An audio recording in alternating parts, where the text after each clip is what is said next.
Salasami'ati wasdadu tis'a. Ashabul Kahfi tertidur di gua selama 300 tahun.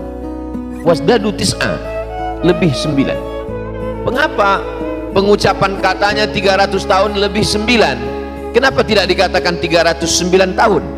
Salasami'atin, 300 tahun. Wasdadu tis'a, berlebih 9. Karena memang 1 tahun qamariyah, 1 tahun syamsiyah matahari berlebih 11 hari qamariyah. Maka kelebihan dalam 300 tahun sama dengan 9 tahun.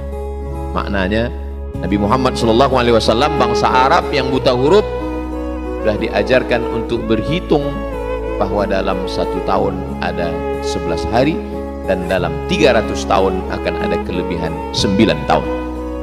Salasami'atin wasdadu tis'a bisa dihitung dengan syamsiyah 300 tahun, tapi bila dihitung dengan qamariyah Muharram Safar 309 tahun. Betapa ada 2 cara untuk menghitung hari. Yang pertama adalah syamsiyah, yang kedua adalah qamariyah. Untuk apa diciptakan Allah matahari dan bulan? Lita'lamu adadas sinina wal hisab, supaya kamu tahu hitungan bulan sudah berapa usia. Silakan kita menghitung usia dengan syamsiyah atau dengan qamariyah. Kedua-duanya hanyalah cara untuk mengisi tempat dan waktu. Lalu ketika tiba waktunya, kita pun akan berpindah mengisi alam yang lain, alam yang sudah kosong, yang siap kita isi, yang disebut dengan barzakhul la yabghiyan. Bainahuma, di antara air laut dan air tawar, barzakhun, ada pemisah, la yabghiyan. Laut tidak akan masuk ke sungai, air sungai tidak akan asin. Bainahuma barzakhun, di antara keduanya ada pemisah, la yabghiyan, mereka tidak akan melampaui batas. Wa bi ayyi ala'i rabbikuma tukadziban, nikmat mana lagi yang kau dustakan wahai manusia, wahai makhluk Allah jin. Semuanya sudah diatur Allah Subhanahu wa ta'ala.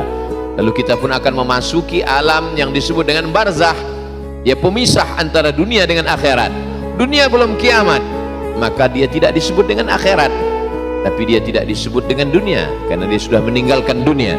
Pemisah antara dunia dengan akhirat adalah alam barzakh. Alam barzakh kosong dan kita akan mengisinya. Ketika kita mengisi alam barzakh, apa yang sudah kita siapkan? Tangan mencincang, bahu memikul,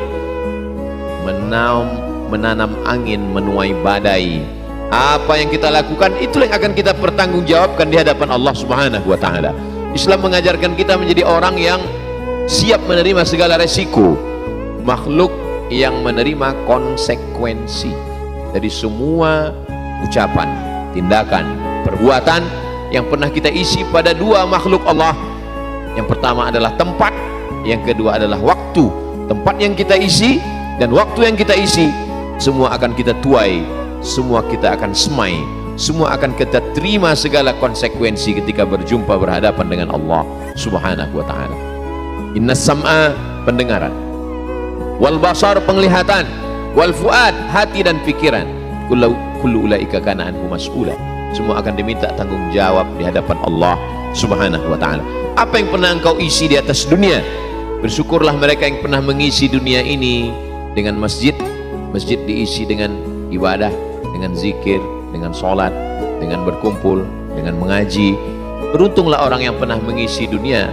Salahuddin Al-Ayyubi pernah mengisi dunia.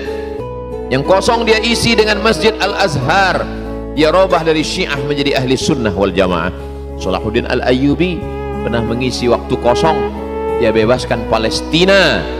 Dialah yang membebaskan Palestina dari mereka yang berjuang atas nama agama, tapi sebenarnya menumpahkan darah, mencaci maki, mengotori rumah Allah. Lalu datang Salahuddin Al-Ayyubi. Masanya sampai harinya berganti, dia pun berpindah ke alam barzakh. Muncul manusia yang baru, Muhammad Al-Fatih. Dia sudah mengisi, dia merubah Konstantinopel menjadi Muhammad Al-Fatih. Dia tidak sebut namanya, tapi dia sebut dengan kota Islam, Istanbul. Lalu sampai masa kita, apa yang sudah kita isikan untuk dunia ini? Apa yang sudah kita isikan untuk tempat kosong bernama dunia? Apa yang sudah kita isikan untuk tempat kosong bernama waktu? Ketika matahari mulai akan muncul, didahului dengan waktu subuh, Allah bersumpah, was-subhi idza tanaffas. Lalu kemudian terbit matahari, Allah bersumpah, wad-duha wal-laili idza saja.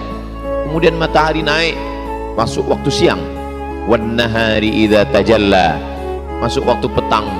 Allah kembali menyebutkan waktu, wal asri innal insana lafi khusr, masuk waktu malam. Allah menyebutnya 2 kali, wal laili idza yaghsha wal laili idza saja. Malam yang gelap mulai sirna karena terbit fajar, wal fajri walayalin ashri wasyaf'i wal watri. Waktu-waktu ini besar di hadapan Allah. Kita menyepelekan waktu. Waktu akan diminta tanggung jawab di hadapan Allah SWT. Mengapa orang barat itu amat sangat menghormati waktu? Karena bagi mereka time is money, waktu adalah uang.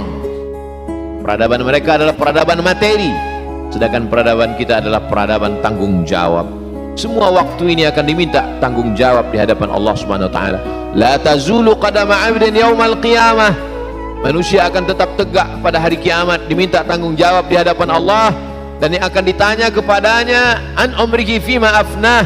Umur adalah usia, usia adalah waktu. Kemana saja waktu yang kuberikan dulu kepadamu kau habiskan.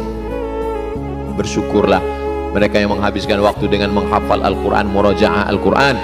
Beruntunglah orang yang mengisi waktu dengan segala aktivitas yang bermanfaat, membahagiakan anak yatim, fakir miskin, du'afa. Beruntunglah orang yang mengisi waktu dengan darah yang tumpah karena berjihad fi sabilillah. Mereka yang berjuang menegakkan negeri ini mengisi 2, tempat dan waktu.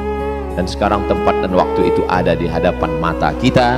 Tanpa terasa kita sudah berada di ujung waktu, dan akan datang waktu yang baru. Apa yang akan kita isikan? Strategi apa yang akan kita buat untuk mengisi ruang dan waktu? Kita akan diminta tanggung jawab di hadapan Allah Subhanahu wa ta'ala.